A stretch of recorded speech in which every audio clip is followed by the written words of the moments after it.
My husband's work wife just became our neighbor. I stood in my kitchen staring at the moving truck backing up into the house next to mine. The house had finally been sold after the previous owner moved to Florida a couple months back.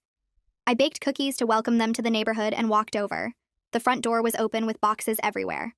I knocked on the frame and called out, "Hello? I'm from next door. I brought some cookies." I heard footsteps coming from the back of the house, heels clicking on hardwood, and then she appeared. Blonde hair perfectly styled, pencil skirt and silk blouse like she was dressed for the office, not for unpacking boxes. A smile that didn't quite reach her eyes. "Oh my God," she said. "Elena, right? Brad's wife?" It was Megan. The Megan. My husband Brad complained about her all the time, saying she talked too much and always needed his help with projects. He said she wouldn't leave him alone, like a cockroach who never died. She had even started calling herself his work wife just because they spent so much time together at work. "Surprise," she said. And something about the way she said it made my skin crawl. "Looks like we're neighbors now." Megan said surprise like she'd been waiting to say it, like she'd rehearsed it. I kept replaying it in my head while I made dinner that night. The way she was dressed, the way she smiled like she'd already won something I didn't know we were competing for. Maybe I was being paranoid. Maybe it really was just a coincidence. Coincidence? I think not, because coincidences don't usually make your hands shake when you think about them. Before we get into that, let me tell you how we got here. Brad and I had been married for 10 years. We met in college and got married 2 years after graduation. We have 2 kids now. Susie was 8 and Harry was 6. We'd worked hard to get to where we were, saved every penny, made sacrifices. And last year we finally bought our dream home in the neighborhood we'd always wanted. Good schools, safe streets, friendly neighbors, or so I thought. I'd heard about Megan for years. Brad worked in finance and she was in accounting. According to him, she was the most annoying person in the entire company. She talked constantly, laughed too loud at meetings, and showed up at his desk multiple times a day asking questions she could easily Google. "She's exhausting," he'd say when he came home from work. "I don't know how anyone deals with her." I felt bad for him, honestly. He'd come home stressed out with a new thing Megan did that bothered him, and then she started calling herself his work wife. Brad told me about it in disgust, said she'd introduced herself to a new employee as Brad's work wife, and he wanted to disappear into the floor. And she only continued saying it in meetings, in emails, to clients. She'd refer to herself as his office better half and laugh. "That's so inappropriate," I said when he told me. "That's Megan," he replied. "No boundaries, no self-awareness. She actually thinks it's cute. Why don't you just talk to HR?" I asked. "And say what? She's annoying? She asks for help with work? She calls herself my work wife?" They'd laugh me out of the building. So he dealt with it, and I trusted him without question. Because who complains that much about someone they're actually interested in? Brad came home from work a few hours after I met Megan, and he stopped dead cold in his tracks when I told him she bought the house next door. His face did something I couldn't read. "That's weird. She never mentioned she was house hunting." "This is going to be a problem," I sighed. "Why?" "She's just a neighbor now. It's probably a coincidence. Nice neighborhood, good schools, makes sense." He said it so casually, so dismissively, like I was being ridiculous. But that didn't make sense. Brad should have been annoyed. That's the thing I couldn't stop thinking about. For 4 years, he complained about this woman nonstop. She was exhausting, she was clingy, she wouldn't leave him alone.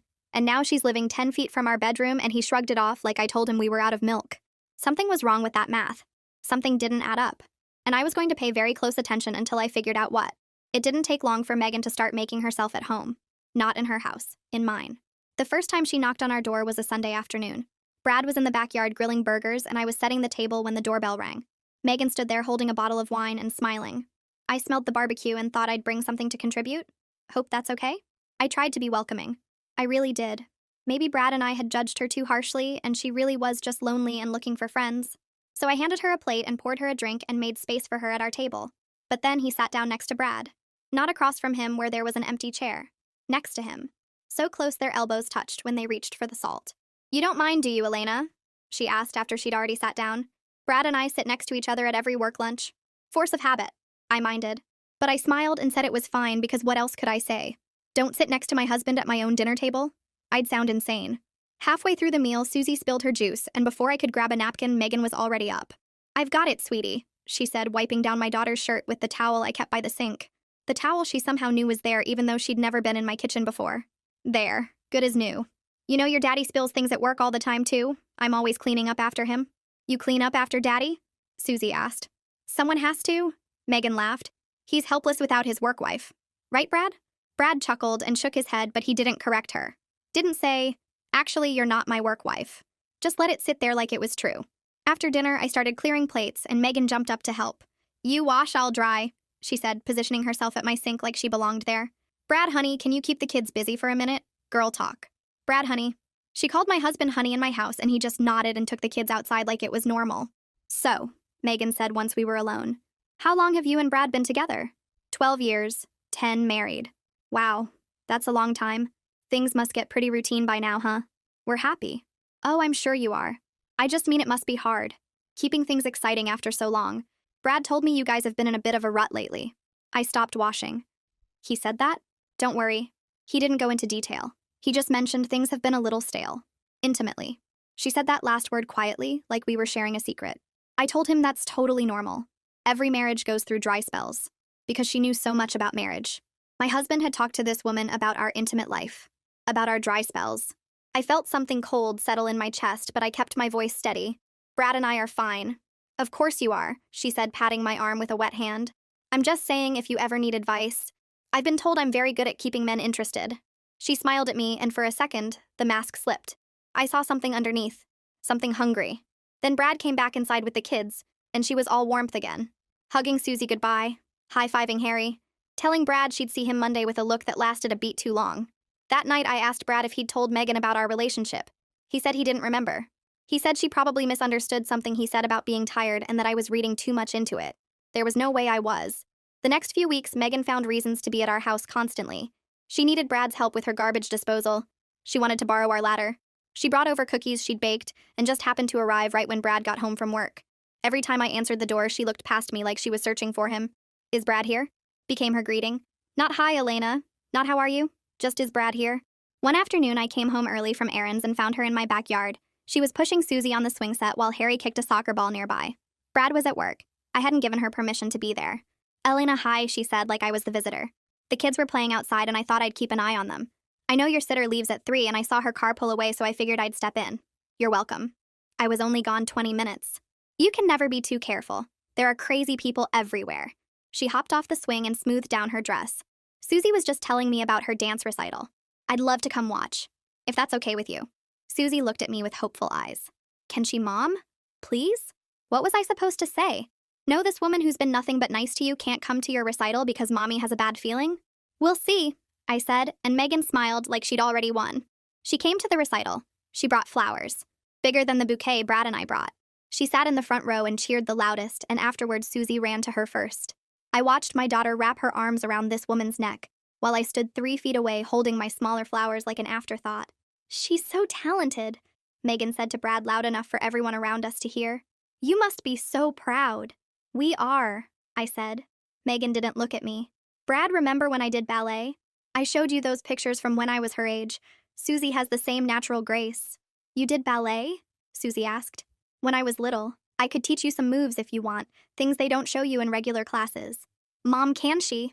I looked at Brad, waiting for him to say something, to back me up, to recognize that this woman was inserting herself into every corner of our lives like water damage spreading through walls. He shrugged. Could be fun. The lessons happened at Megan's house, twice a week. Sometimes Brad would walk Susie over and stay to watch, and I'd sit at home looking at the clock wondering why a 30-minute lesson took 2 hours. Megan says I'm a natural, Susie told me one night. She says I'm so good I could be her daughter. Be her daughter? This woman was crazy.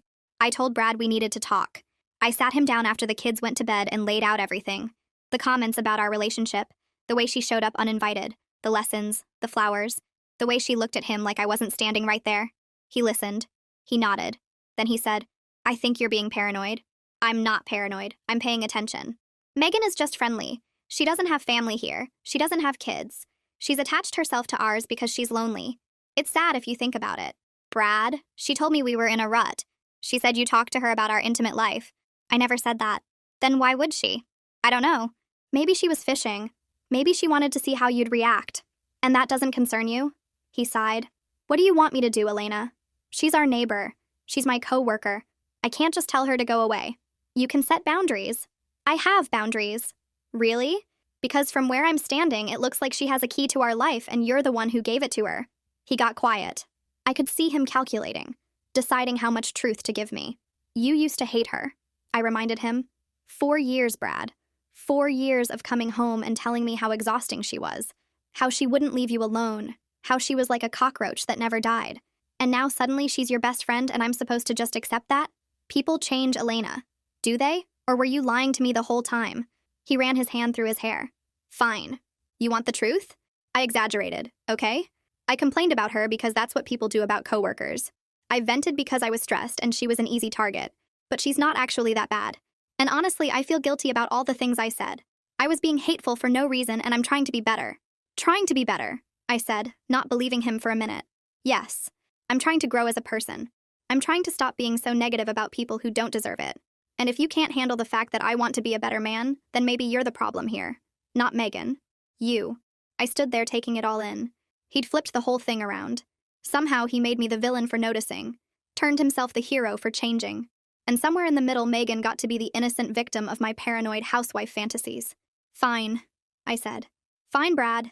Be better, grow, whatever. But I'm telling you right now, something is off, and when it blows up, I need you to remember that I tried to warn you. He kissed my forehead like I was a child who'd just had a tantrum. Nothing is going to blow up. I promise. I let it go. Or I tried to. I stopped bringing up Megan's name. I stopped questioning the ballet lessons and the random visits and the way she looked at my husband. I told myself I was being crazy and jealous and maybe Brad was right. Maybe I was the problem. But 2 weeks later, I couldn't sleep. I went downstairs for water around midnight and glanced out the kitchen window like I always did. Our backyard was dark. The fence line was shadowed by the oak tree we'd planted when we first moved in. But there was movement. I squinted and stepped closer to the glass. There were 2 figures standing at the fence. Brad in his sweatpants and t-shirt. Megan in a silk robe that barely covered her butt. They were talking in low voices. I couldn't hear what they were saying, but I could see how close they were standing. I could see her hand resting on his forearm. I could see him leaning in like she was magnetic, and he couldn't help himself. She laughed at something he said and touched his chest. Let her fingers linger there for a second too long. He didn't step back. Didn't remove her hand. Just stood there, soaking it in like a man dying of thirst. I watched for 5 minutes. Watched her flip her hair. Watched him smile in a way he hadn't smiled at me in months. Watched whatever was between them pulse like a living thing in the dark. Then I went back to bed and pretended to be asleep when he came in 20 minutes later. The next morning, I waited until the kids left for school. I poured myself a cup of coffee and sat down across from Brad at the kitchen table. He was scrolling through his phone, eating toast like it was any other Friday. Like he hadn't been whispering with another woman in our backyard 12 hours ago. He looked up from his coffee. What? At the fence. With Megan. Midnight. Her in a robe. You with your hands all over each other. He set down his phone. It wasn't like that. Then tell me what it was like. I couldn't sleep. I went outside to get some air. She happened to be outside too. We talked for a few minutes. That's it. I watched you for 5 minutes. I saw everything. So don't sit there and tell me it wasn't like that when I watched it happen with my own eyes. He was quiet for a moment. I could see him running through his options. Deny harder. Gaslight more. Tell me I imagined it. Tell me I was dreaming. Tell me I was crazy. She's a touchy person, he finally said. That's just how she is. It didn't mean anything. Try again. Elena. No. I'm done accepting excuses that insult my intelligence. I know what I saw. You know what you did. So either tell me the truth right now or I'm going to assume the worst and act accordingly. The kitchen was silent except for the hum of the refrigerator. Brad stared at his coffee cup like he was hoping it would swallow him whole. I waited. I wasn't going to fill the silence for him. He'd built this hole. He could climb out of it himself. Okay, he said finally. His voice was quieter now. Smaller. I'll admit I have some complicated feelings about Megan. Complicated feelings, I repeated. Yes. I don't know how to explain it. She just gets me in a way that's different. We have this connection at work, and it carried over, but nothing happened. It's just feelings. I can't control how I feel. I just didn't tell you because I knew you'd react like this. Like what? Like a wife who just found out her husband has feelings for another woman? How exactly should I be reacting, Brad? Should I throw a party? Bake her a cake? Should we invite Bella Hadid? Thank her for keeping you entertained while I'm busy raising our children? He flinched. Good. I'm going to handle it, he said. You better. You want to be a better person? You want to grow and change and stop being negative? Start with this. Get your shit together, Brad. I mean it. And I'm not saying this for me because clearly my feelings aren't enough to motivate you. Do it for Susie and Harry. They deserve a father who's present and committed, who doesn't blow up their lives because he couldn't figure out the difference between being friendly and being unfaithful. I haven't been unfaithful. Yet. You haven't been unfaithful yet. But you're standing at the edge of that cliff, and instead of stepping back, you're checking the view. I'm telling you right now, if you go over, I'm not jumping after you. I will take those kids and I will build a life without you and I will not feel guilty about it for 1 second. He stared at me. He knew that if he actually cheated, I was going to take our kids and build a life without him, and I wouldn't feel guilty about it for 1 second. So it was up to him to grow a pair. I picked up my coffee and walked out of the kitchen, left him sitting there with his cold toast and his complicated feelings and the weight of everything he was about to lose. Here's the thing about ultimatums. You give them because you want the other person to fight for you. You want the version of them you fell in love with to show up and prove that person still exists somewhere underneath all the lies. But ultimatums are dangerous, because sometimes people do exactly what you asked. They say the right things. They make the right moves. They become everything you need them to be. And that's when you have to ask yourself the hardest question. Is this real? Or is this just a better performance? Brad came home that night with a bouquet of roses. He handed them to me and pulled me into a hug before I could say anything. We stood there in the kitchen for a long time with his arms around me and his chin resting on top of my head. "I'm sorry," he said quietly. "I've been an idiot." I didn't argue with him.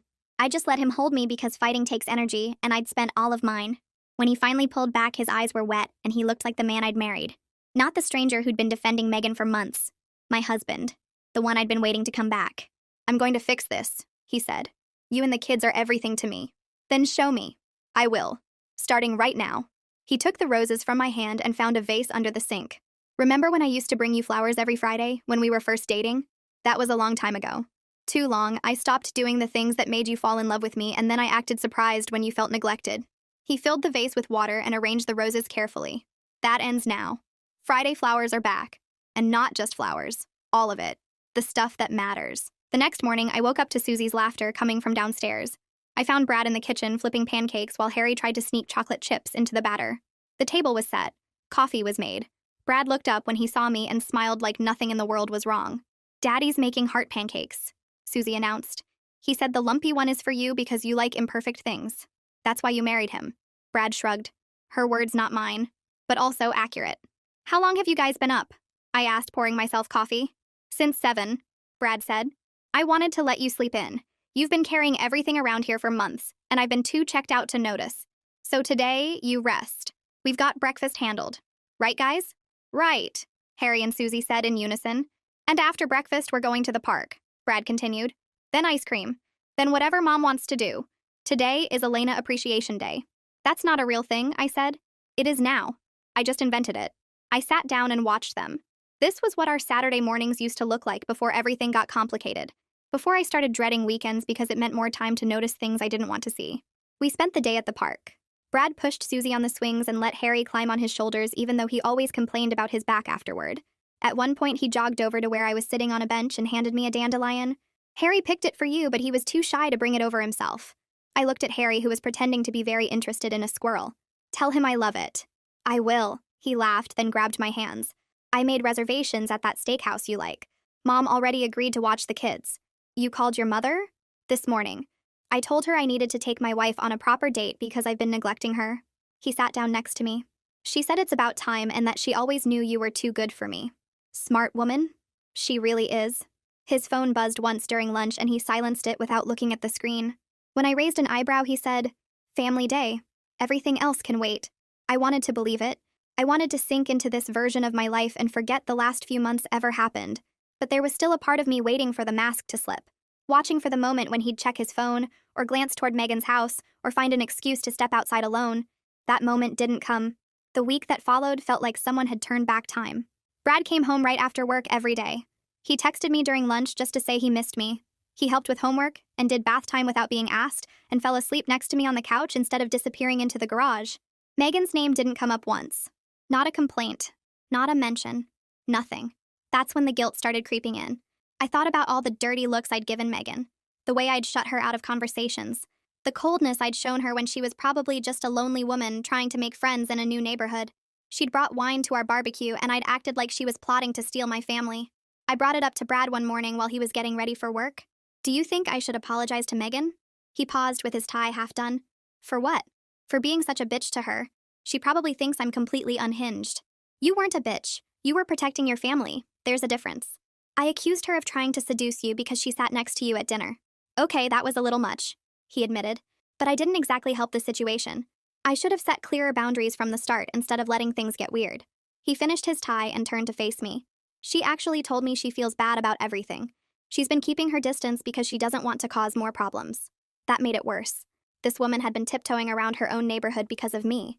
because I'd built a villain out of overanalyzing everything and giving in to my delusions. The next day, I had off work. Vacation time I needed to use before it expired. Brad left around 8 with a kiss and a promise to bring home Chinese food for dinner. I spent the morning cleaning and thinking about what I'd say to Megan. Maybe I'd bake something, bring it over as a peace offering. We could start fresh. Around noon, I grabbed my keys and headed to my car. I needed a few things from the store anyway. I backed out of the garage and started down our street. That's when I saw it. Brad's car. Sitting in Megan's driveway. Middle of the day. Blinds drawn. I pulled over and stared at it. He was supposed to be at work. He'd kissed me goodbye 4 hours ago and told me about meetings he had scheduled until 5. But there was his car parked in her driveway like it belonged there. The roses, the pancakes, the family day at the park, the steakhouse restaurant. The dandelion Harry was too shy to deliver himself. All of it flashed through my mind, but it looked different now. It looked like a scene from a movie where the audience knows more than the main character, where everyone is screaming at the screen because they can see what she can't. I sat in my car with my hands on the steering wheel. He hadn't changed. He'd just gotten better at making me believe he had. There's a moment in every marriage where you realize you've been playing by rules that only you follow. You fight fair. You communicate. You give second chances. And the whole time, the other person is doing whatever they want because they know you'll keep trying. They know you'll keep hoping. They know you love them more than you love yourself. But that's the thing about hope. Eventually, it runs out. And when it does, you stop asking for things to change. You start making them. I called him first. I don't know why. Maybe I wanted to give him one last chance to tell the truth. Maybe I wanted to hear the lie come out of his mouth so I'd stop feeling guilty about what I was about to do. He picked up on the 4th ring. Hey. His voice was heavy, breathless, like he'd just climbed a flight of stairs. Or something else. Where are you? Work. It's crazy today. Back-to-back meetings until 5. I heard rustling. Movement. Everything okay? Yeah, just wanted to hear your voice. That's sweet, babe. He was distracted. I could tell. Listen, I gotta run. Holloway's waiting on those projections. I'll see you tonight, okay? Love you.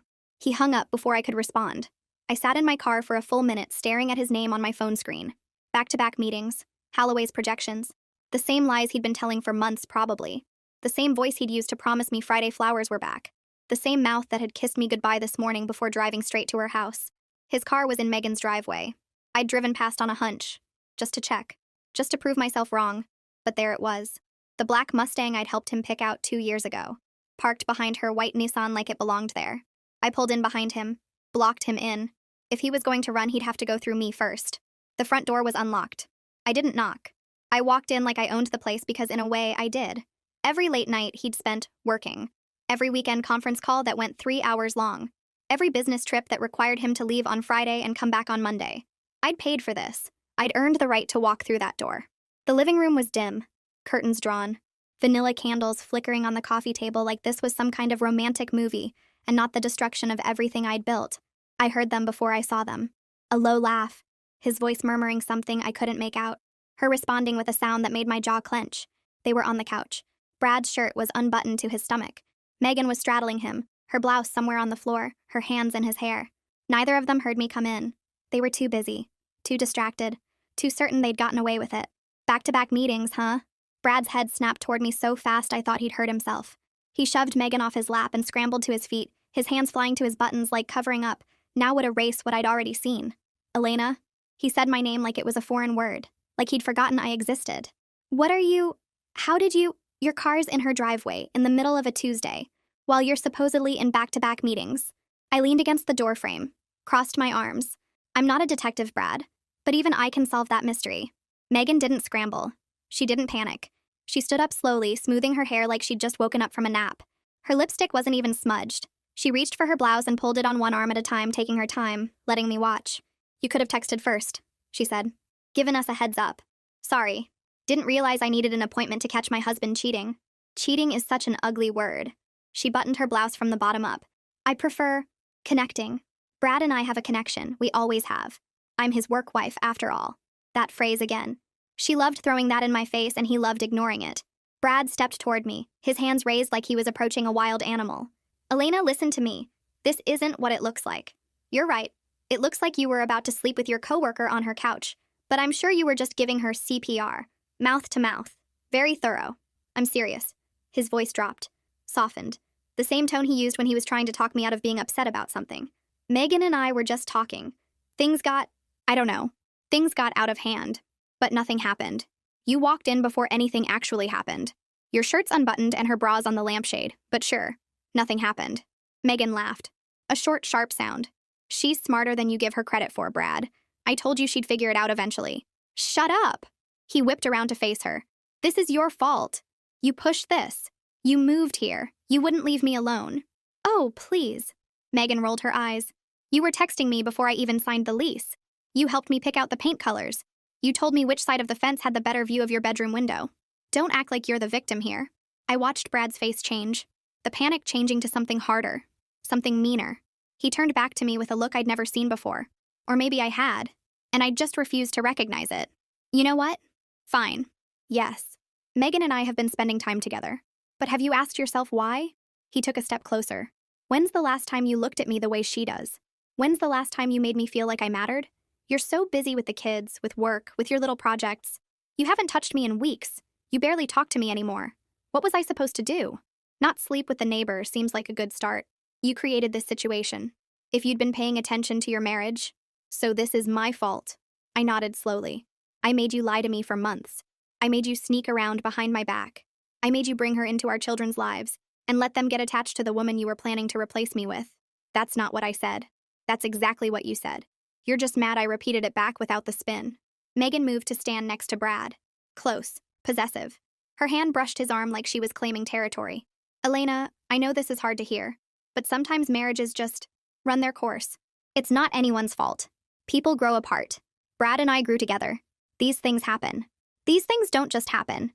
They require lying, scheming, moving next door to someone else's family, and systematically inserting yourself into their life. I smiled at her. That's not fate, Megan. That's a plan. Think what you want. She shrugged. It doesn't change anything. You're right. It doesn't. I looked at Brad. I want you out of the house tonight. We'll figure out the rest through lawyers. Elena, wait. Brad grabbed my wrist. We can work through this. Couples survive affairs all the time. We have kids. We have a history. You can't just throw that away because of one mistake. One mistake that lasted how long? 6 months? A year? I pulled my arm back. When did it start, Brad? Before she moved here? After? Was I making you feel neglected when I was planning Susie's birthday party or when I was up all night with Harry's stomach flu? You're being dramatic. And you're being a coward. Pick one of us and say it out loud. Right now. Silence. Brad looked at me, then at Megan, then back at me. His mouth opened, closed, opened again. Megan filled the silence for him. There's something you should know before you make any big decisions. Her hand moved to her stomach, rested there. Light, almost casual. I'm pregnant. 8 weeks. Brad's baby. The room stopped. Everything stopped. I could hear the candle flames flickering, the hum of the refrigerator in the kitchen, the sound of my own heartbeat pounding in my ears. You knew? I asked Brad. She just told me, today. That's why I came over. I was trying to figure out how to handle it. His voice cracked. I was going to tell you. I swear. I just needed time to think. Time to think. I laughed. The sound was hollow. Your girlfriend's pregnant, and you needed time to think about whether to mention it to your wife. She's not my girlfriend. She's carrying your baby. I think that qualifies. Megan smiled. That same sweet, patient smile she'd used at every barbecue, every school event, every conversation where she'd pretended to be my friend while planning to take everything I had. This doesn't have to be a disaster, she said. Plenty of families make blended situations work. Brad can be there for you and the kids and still be involved here. We're all adults. We can figure this out together. Together. I stared at her, at the hand on her stomach, at the satisfaction in her eyes that she couldn't quite hide. You planned this. The move, the pregnancy, all of it. I saw what I wanted and I went after it. That's not a crime. No, it's just pathetic. I turned to Brad. Don't come by my house. Don't call. Don't text the kids some explanation about needing space. You figure out what you're going to tell them and then we'll talk. I walked out without waiting for a response. I could hear Brad calling my name. I could feel Megan watching from the window. 10 feet of grass between her door and mine. 10 feet I'd walked 100 times bringing cookies and making small talk and trying to be a good neighbor. She could have the 10 feet. She could have Brad. She could have whatever scraps of a life they managed to build together. Pregnant. She was pregnant. Megan stood there with her hand on her stomach like she'd already won. Like that baby was a checkmate and I was supposed to tip over my king and walk away. Brad couldn't even look at me. He knew what he'd done. He knew there was no explaining this away. But here's what neither of them understood. A baby doesn't save a sinking ship. It just means there's one more person on board when it goes down. And I was done drowning for people who wanted to watch me sink. I had lawyers to call. I filed for divorce at 9:03 the next morning. The courthouse opened at 9. I was the first person through the door. The clerk barely looked at me. She'd seen 1,000 women like me walk up to that counter. Tired eyes, clenched jaw, wedding ring still on because taking it off felt like admitting defeat and keeping it on felt like a joke. She handed me the paperwork without asking questions. I filled it out in the lobby with a pen I'd stolen from Susie's backpack. Irreconcilable differences. That's what the form called it. 4 years of lies. A baby with another woman. A coworker he'd complained about so much I'd memorized every grievance. Irreconcilable differences. I signed my name and handed it back. Brad showed up at the house that afternoon. I was in the kitchen making the kids' lunches for the next day when I heard his key in the lock. I'd forgotten to change them. Stupid. That was going on the list. Elena. He stood in the doorway like a stranger. Like he wasn't sure if he was allowed to come in. Good. He shouldn't be sure. We need to talk. I filed this morning. His face crumpled. Actually crumpled. Like a paper bag someone had stepped on. Already? You didn't even give me a chance to explain. You had plenty of chances. You used them to lie to me. I made a mistake. He stepped closer. His voice was soft. Careful. The same voice he'd used 1,000 times to talk me down from being upset. People make mistakes, Elena. It doesn't mean we throw away 10 years of marriage. Think about the kids. Think about what this is going to do to them. I am thinking about the kids. I kept spreading peanut butter on bread. Smooth strokes. Even layers. I'm thinking about what it would do to them to grow up watching their mother accept being treated like garbage. I'm thinking about what it would teach Susie about how women should let men behave. I'm thinking about what it would teach Harry about accountability. So that's it? You're just done? You're not even going to try? I set down the knife and turned to face him. He looked smaller than I remembered. Or maybe I was just finally seeing him at actual size. I tried for 10 years. I tried when you worked late every night and I was home alone with a newborn. I tried when you forgot our anniversary 3 years in a row.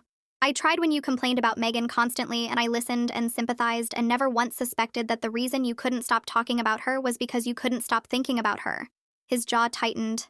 That's not fair. Isn't it? I laughed. The sound surprised both of us. 4 years, Brad. 4 years of Megan's so annoying and Megan won't leave me alone.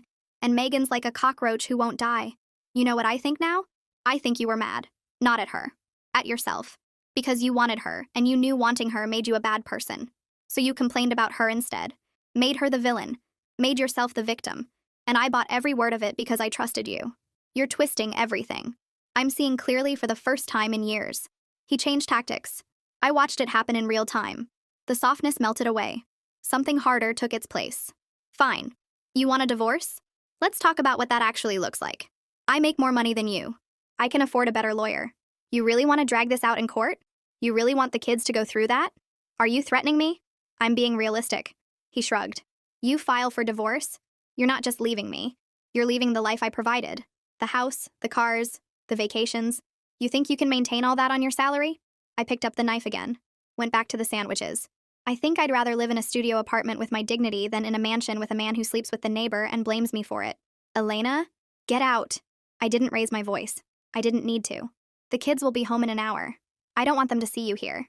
You can pick them up on Saturday supervised at my mother's house until we figure out a real schedule. He stood there for a long moment. I could feel him weighing his options, trying to figure out an angle that would work. There wasn't one, so he left without another word. The divorce took 4 months. 4 months of lawyers and paperwork and custody negotiations, and Brad showing up to every meeting with a new strategy. First he tried remorse, then he tried anger, then he tried making me look unstable.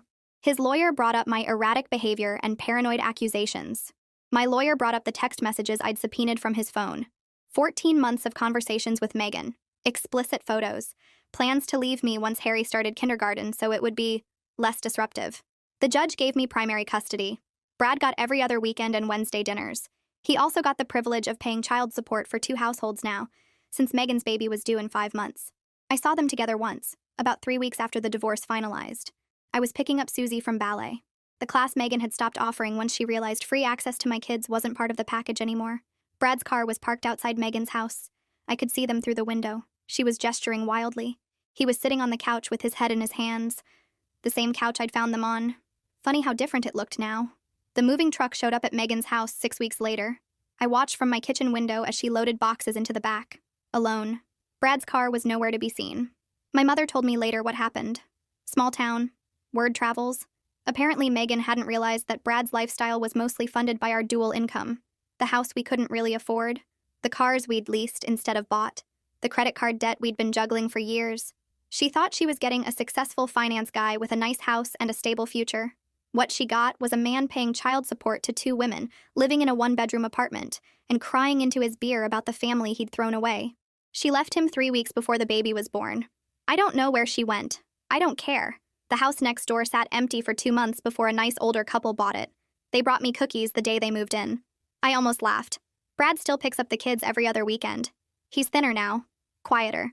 The charm that used to work on everyone doesn't seem to fit him anymore. Susie told me he cries sometimes when he thinks she's not looking. Harry asked me last week if Daddy was sad because of something he did. I told him no. Daddy was sad because of something Daddy did. And that's an important difference.